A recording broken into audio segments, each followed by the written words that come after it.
a question. I just want to know, why does the black woman have to be grilled on why she want to leave? Why can't she just I leave? didn't grill. Did I grill you Well, on why you wanted to I'm leave? not saying by you. Before you ask the question, can I just say one thing? I'm Go ahead. sorry. I don't mean to interrupt. I want to say first to Aisha, I'm sorry about your daughter. I feel like that's really hard, and I think I could really appreciate you mentioning something like that because that's real vulnerable. I also want to say to Sweeney, and I think Will, that well, Sweeney started the conversation, but basically, like, when they were asking that question, I chose to take a victim mindset and push back and like prod the situation because I didn't want to be vulnerable. So I feel like it's important it's important to acknowledge when you were wrong. Like Aisha said, hindsight is 2020. So the the statements that was making, they were being exploited because I felt like I was putting up a guard for attack because it was two of y'all. Not because like y'all are dangerous, but more so about me and my choice on how I chose to respond. Um, and I do want to say it's important to what Darwin said about checking in with the woman that's talking. And like I did say earlier that men don't listen, but Darwin is actually listening and asking clarifying questions. So I started to like be quiet. I was watching for the background, but I started to be quiet when he started to ask questions and not make statements because he was listening and trying to understand the situation. Look at that, a woman who takes accountability. I love that. There's nothing more sexier and more beautiful and more pleasant than a woman who is woman enough to be like, hey, listen, I was wrong. I was playing victim, but you're actually right, and I'm sorry. Now watch how this one comes in. This is the hyena. Let's go. Um, so I could appreciate that and say that I was wrong in making that blanketed statement.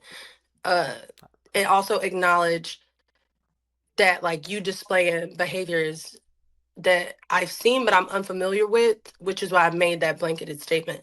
But I think after like hearing what everybody said, it's like what Darwin said, it's like the compatibility. Like, you would lose your job if you're trying to make two people who aren't compatible make their relationship work. And he kind of referenced how it's important to see what that person wants and help them get that objective, which also made me realize he listening too and like double down that I was wrong on what I said. But I think to Darwin's point, compatibility is important, and figuring out what that person wants and helping them do that is good. And also M. White just being like, study the people you want to be like, and him talking about future planning and how you have to be around somebody you trust and how it's important to, maybe y'all not gonna hear it from us, but he still gave instruction to people to be their best self, which was crazy. And also Will um saying like, let's take some time to love on Vaughn because she was being vulnerable. So I think Wow, I like how she's giving flowers to all the men on the panel. I love this. This is very rare on the PF network. So shout out to this lady, man. But again, that what she's doing right now, this woman came on it and just started fighting her over that. She doesn't like the fact that she's giving and she's agreeing all the men on the panel. Let's go. think I think seeing us treat and talk, I'm so used to like us like disagreeing. In the midst of those disagreements, I did see us like being there for each other and supporting each other and listening to each other and being kind to each other and realize when somebody's being vulnerable and learning how to ask the right questions and listening. So I guess I am like a little, a little less like, defensive because I've actually seen the things that I'm saying don't exist. Right. So like it's good to be the butt of the joke in that way. But just everybody on here has been so vulnerable today, like using real life experiences, and I think that's given people clarity. And I think like trusting that it's okay to give that real life experience was the turn point. Because I see us disagree so much, but we've disagreed in a good way today, which is I mean, I haven't been on the panel long, but I just wanted to point that out, that like I and take accountability. as a Black woman and be like, I was definitely wrong and I have seen things go differently today. Man, shout out to this lady. She became even 10 times more beautiful just by taking accountability. Let's go. The real crazy one is coming. But I just wanted to say, oh, my bad. Appreciate My that. bad. Go I ahead. will mute, but I just wanted to say that. Yeah. That was engaging. I just wanted to say something real quick. As far as Aisha's situation, and we appreciate you being vulnerable about that situation. Now, I don't know how many of y'all been around like a dope fiend or anything like that. That's like the last person you can trust, right? And even if people feel like they're going to get better, there's always the chance of relapse, and they are just a liability. And when you're looking at that person to be a leader, it's terrifying. You are better off removing yourself from that situation, because at that point, that person no longer has control. Once that thing got a hold on you, you are no longer you. That person you once loved is a shell of that person. So I would say kudos for leaving that situation, because it was dangerous, and I could understand why she said it's dangerous. When a person is your liability, they have everything at risk. Like, they're risking your life. They're not going to be responsible. They'll do things as stupid as leaving the doors unlocked. I haven't seen people try to sell off their kids, man. I'm just saying, that's a no-go. You can't ever trust a dope fiend. It is what it is. So again, kudos Aisha for being vulnerable about it and leaving.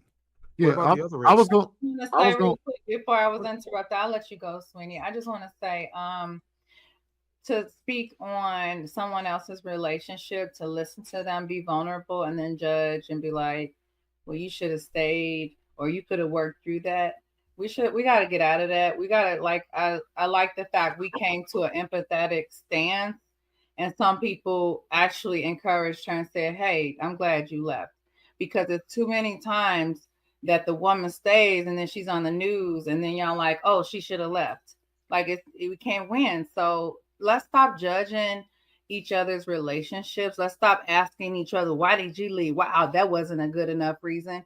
Everybody has a different tolerance level. That's why we're not compatible. Everybody, if that's the case, if everybody had the same tolerance level, we would all be having sex and be procreating and married.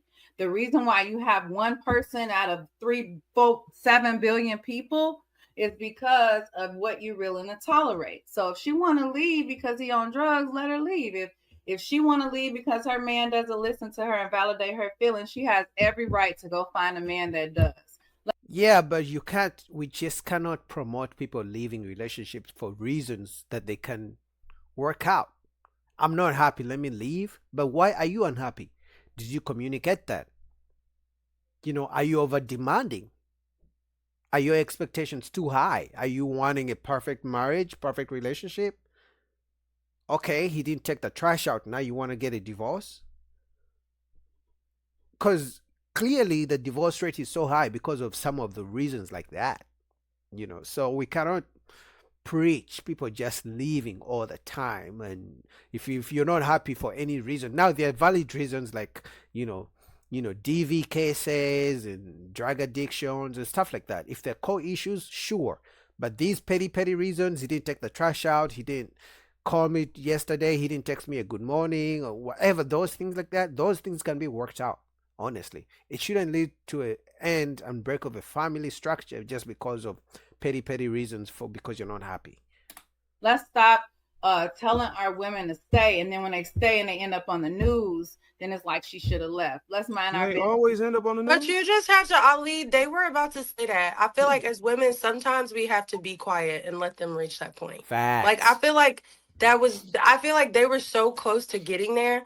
And with all due respect, the way I realized I was approaching it and being combative and taking a second, like, you gotta be quiet and learn that, like, there was an opportune time and he just actually showed this woman support. And she can't be quiet. She can't help herself. he actually just said that, and then you asked for it to happen. So I think also realizing what you want is happening, because Yeah, men do have. Hold on, let me. I'm not. men. I appreciate you trying to take up for me earlier. I do, but I'm just saying this the No, it same wasn't way. for you. I don't even know you. It was just because Okay. of the point of view and women as a whole. But you're not gonna silence me. I said what I said. I feel how I feel. Let's not silence and censor one another either.